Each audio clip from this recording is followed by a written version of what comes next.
Assalamualaikum warahmatullahi wabarakatuh. Ya, selamat malam teman-teman. Maaf baru bikin videonya ya, karena badan lagi nggak enak. Nah, kita akan melihat outlook untuk trading minggu ini ya. Sebelumnya kita ngelihat gold itu close dengan ya kurang baik ya. Kita lihat di sini monthly-nya 1 bulannya. Di sini kita ngelihat sangat bearish ya. Bearish dengan ngetek low sebelumnya, dan terakhir berhenti di zona demand weekly. Kalau kita lihat di sini adalah demand weekly-nya nih. Kita ngelihat di 1 minggunya ini adalah zona demand dari weekly. Kita tandain warna ini, dan harga reject dengan membentuk candlestick doji. Nah, apakah ini tanda konfirmasi bullish? Itu belum ya. Kalau mau bullish berarti fair value gap ini tidak di respect sama harga. Artinya harga menutup fair value gap ini dengan bullish, candle bullish. Selama harga nanti, selama 1 minggu nanti harga masih tertahan di bawah range previous weekly atau close-nya di previous weekly ini, kemungkinan bearish masih berlanjut. Tahanan pertama apa? Tahanan pertama tuh ini nih, zona ini di weekly. Zona weekly. Kalau di sini dan harga kembali drop dan close di bawah previous weekly ini, harga probabilitas akan mengambil previous weekly low ini. Target pertama. Target kedua adalah ini 3887, atau kita ngelihat lagi di daily, kita kecil lagi. Di sini ada 3891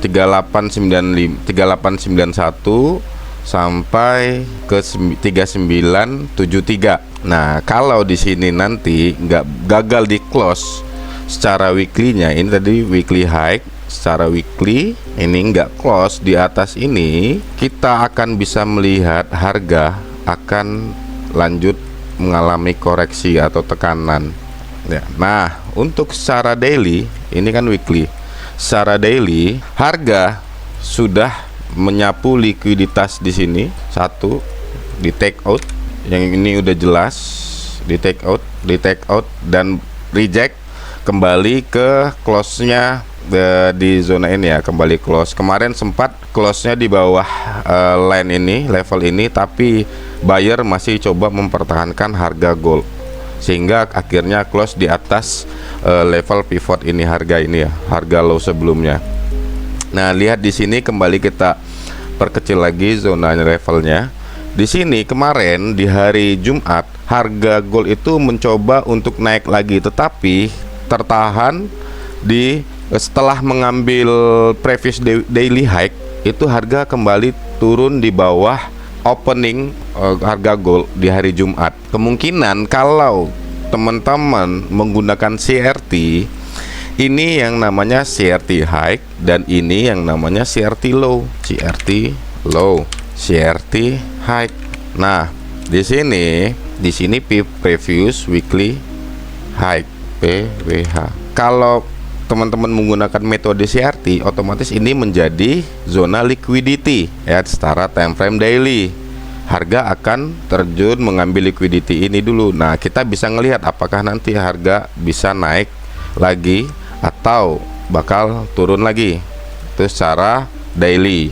Dan untuk secara weekly, kalau gold itu mau bullish, dia harus close di atas previous weekly ini, atau high dari candle doji tadi harus close di atas ini, sehingga nah close di sini ini kan lebih bagus ke zona ini, karena ini adalah zona resisten kuat ya.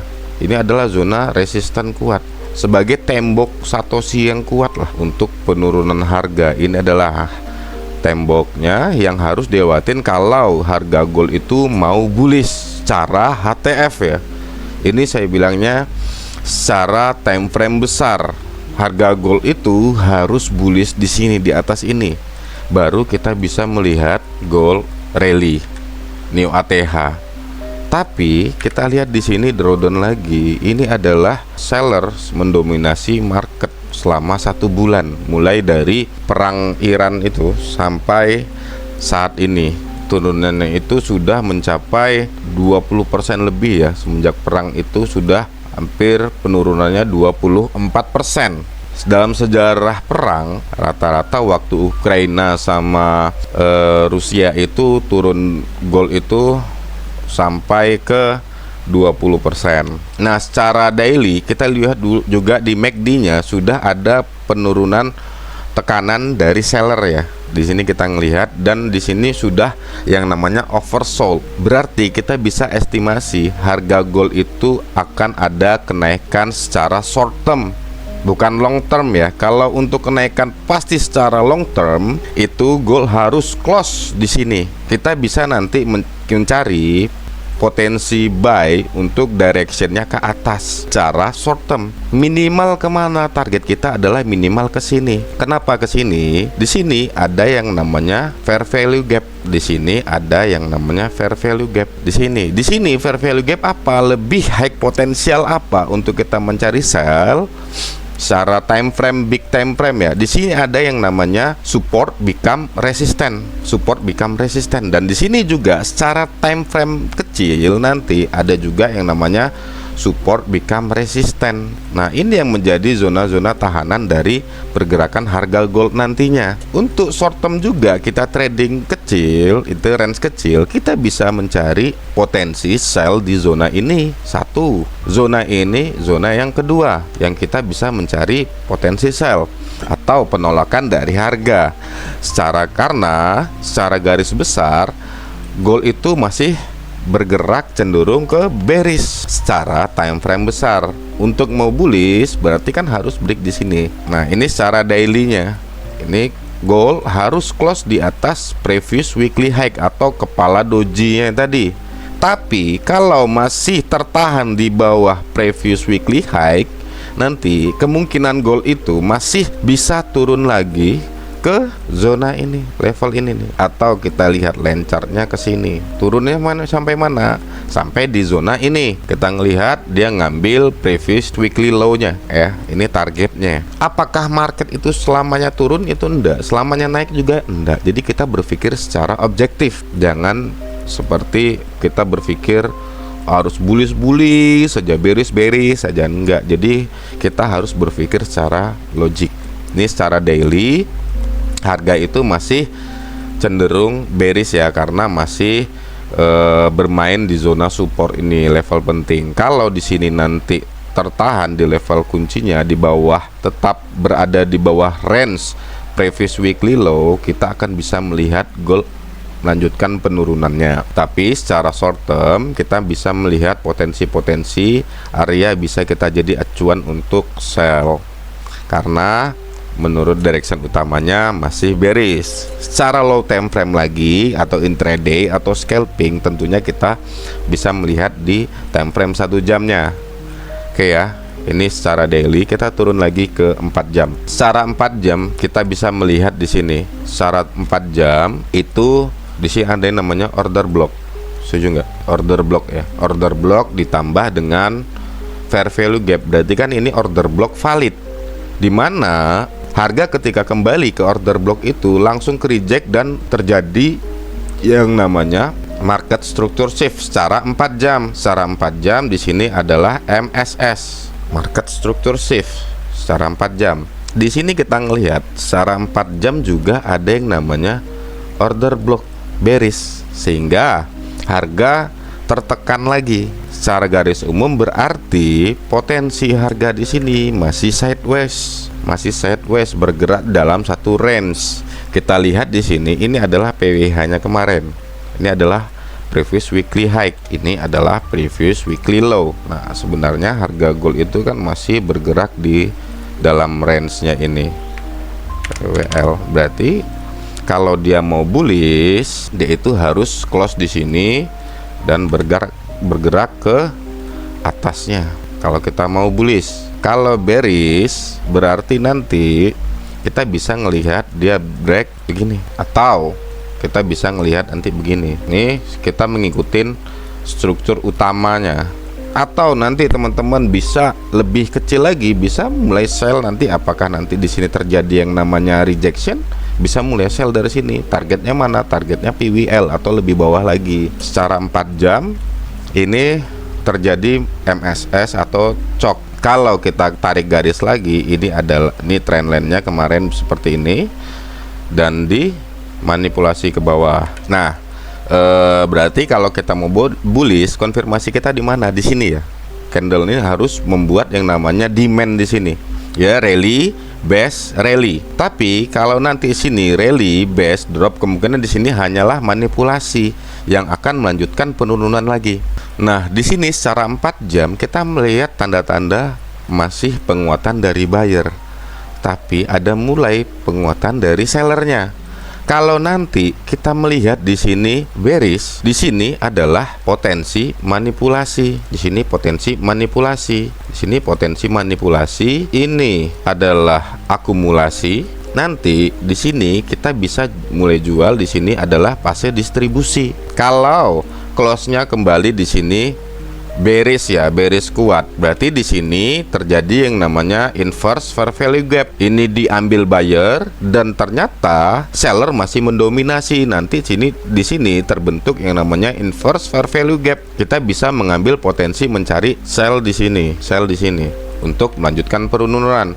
Tapi kalau nanti turunnya itu secara bertahap, turunnya itu pelan banget, koreksi ya, koreksi pelan banget, nanti membentuk akumulasi, kita bisa mencari zona manipulasi. Manipulasi dulu, terjadi MSS di time frame kecil, koreksi, baru kita bisa mencari buy di zona ini. Kita mencari buy-nya di mana? Buy-nya kita di sini. Kalau nanti SL-nya di mana? SL-nya di sini. Dan TP-nya di mana? TP-nya berada di sini. 1. Nanti kita bisa ngambil juga di sini. Kedua ya, ini kalau penurunannya itu secara koreksi ya, secara koreksi, ibaratnya turun pelan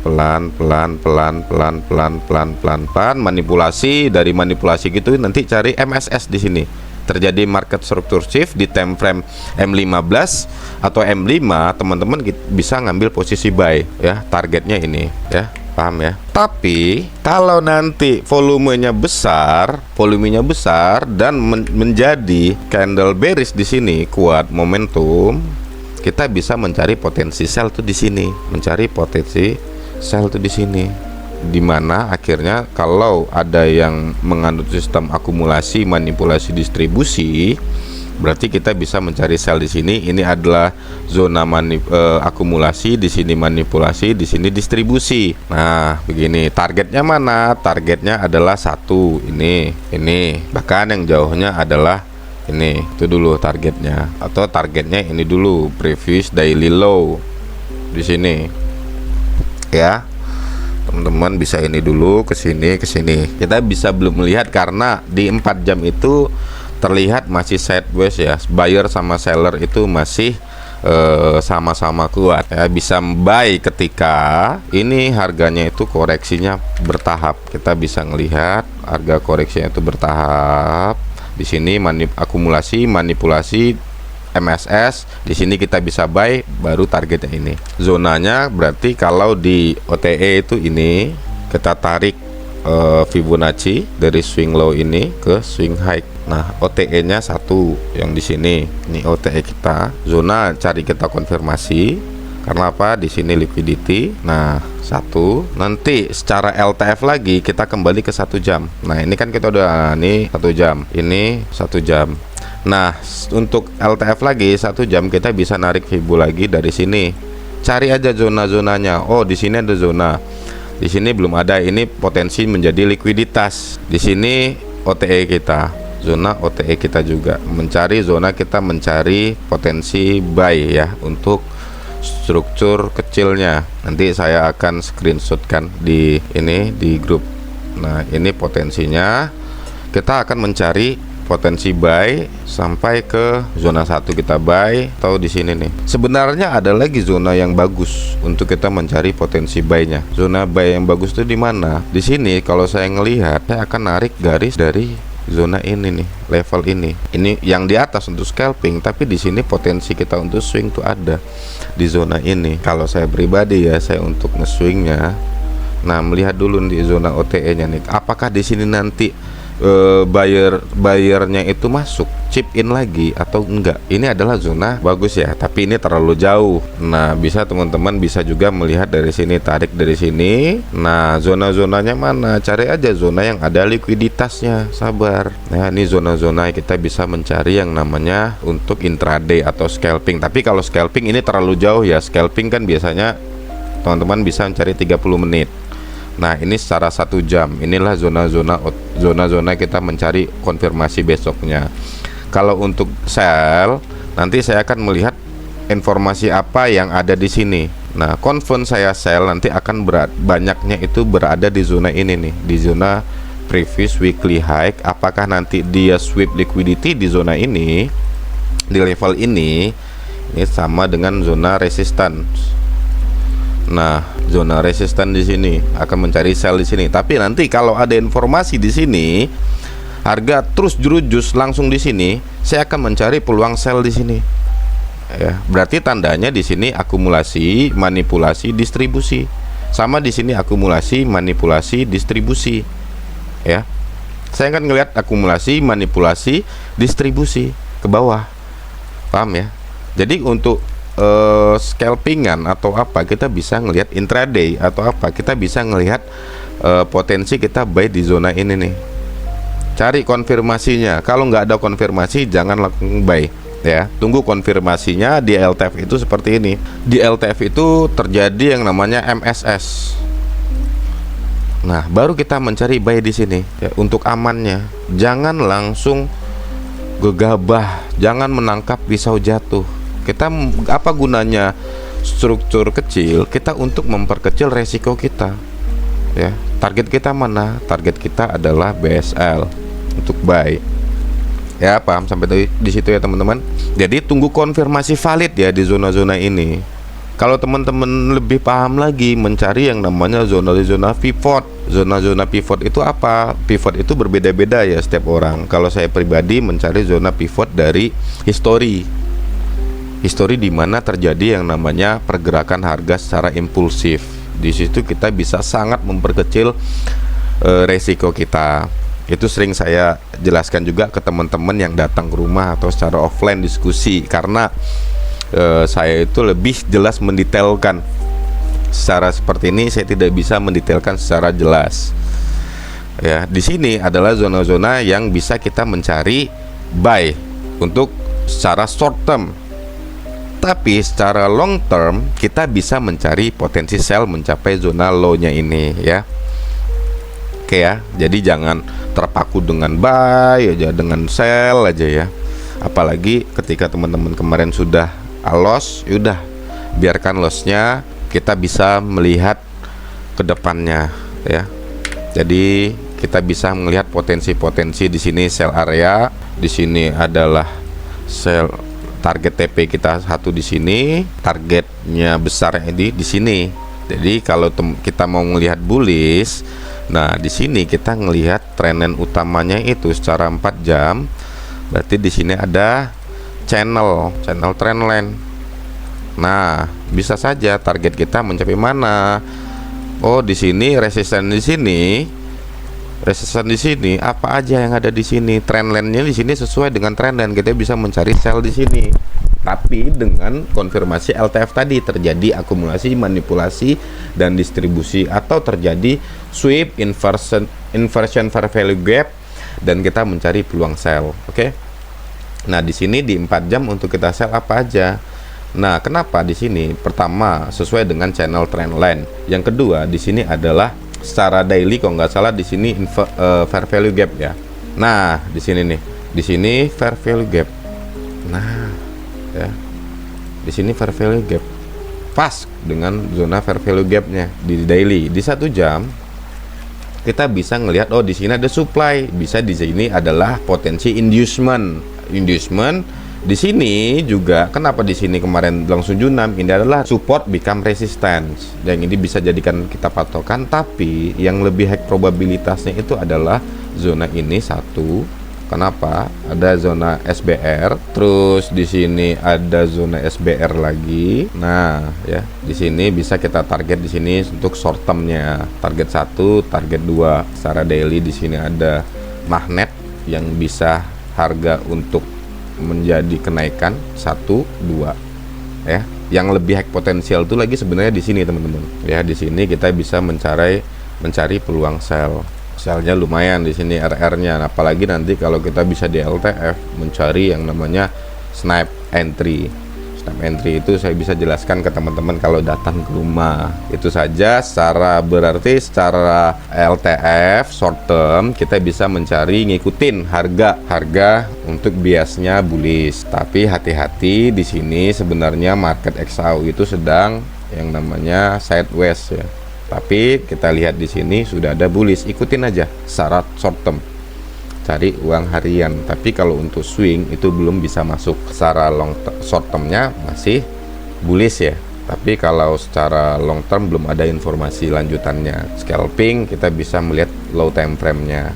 Jadi scalping boleh, swing boleh, terserah. Yang penting profit ya. Inilah outlook saya. Nah, yang perlu kita ketahui juga apa? Di minggu ini itu sangat banyak news ya. News yang pertama ada job opening ya di tanggal 31. Itu besok ya, hari Selasa. Nah, news adalah penggerak bahan bakar utamanya pergerakan market. Jadi ketika ada news itu kadang struktur atau price action itu bisa berubah, tidak valid karena news.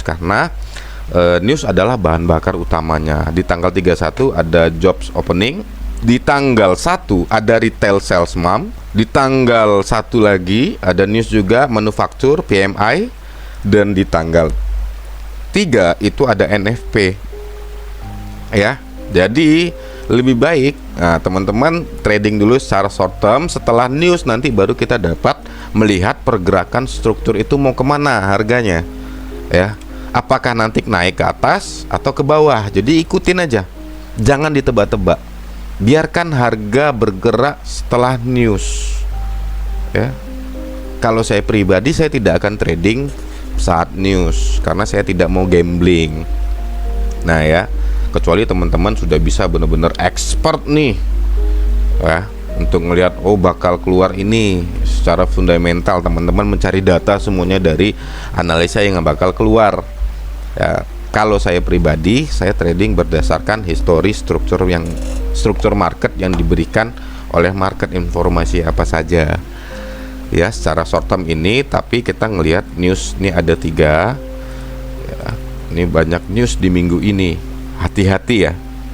Jadi hati-hati kita trading secara short term aja. Jadi kemungkinan harga bakal sideways di range ini. Ini eksternal low, eksternal high. Jadi ini internal, ini adalah bergerak di dalam internal zone-nya. Jadi cukup hati-hati semuanya. Semoga teman-teman bisa make a profit dan teman-teman bisa menjadi trader yang profesional, menciptakan profit yang banyak ya.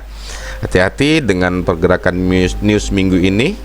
Itu saja mungkin dari saya akhiri. Assalamualaikum warahmatullahi wabarakatuh.